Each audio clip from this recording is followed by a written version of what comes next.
কোটা সংস্কার আন্দোলনকে ঘিরে সৃষ্ট সহিংসতায় নিহতদের পরিবারের সঙ্গে সাক্ষাৎ করেছেন প্রধানমন্ত্রী শেখ হাসিনা। নিহত ৩৪ জনের পরিবার গতকাল গণভবনে আসেন। এদের মধ্যে রংপুরে নিহত বেগম রোকেয়া বিশ্ববিদ্যালয়ের ইংরেজি বিভাগের শিক্ষার্থী আবু সাইদের স্বজনরাও ছিলেন।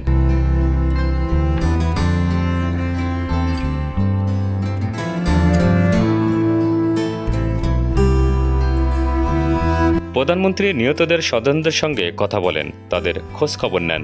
অনেকে প্রধানমন্ত্রীকে জড়িয়ে ধরে কান্নায় ভেঙে পড়েন। এ সময় প্রধানমন্ত্রীও আবেগে আপ্লুত হয়ে পড়েন। প্রধানমন্ত্রী তাদের সান্ত্বনা দেওয়ার চেষ্টা করেন।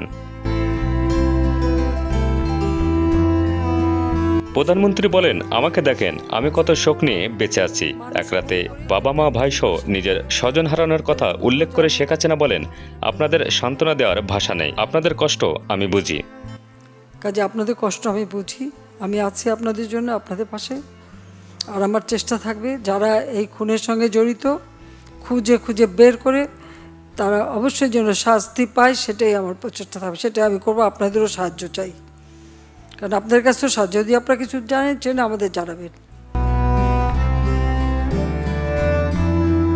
প্রধানমন্ত্রী ৩৪ জনের পরিবারের সদস্যদের হাতে আর্থিক সহায়তা হিসেবে পারিবারিক সঞ্চয়পত্র এবং নগদ অর্থ তুলে দেন।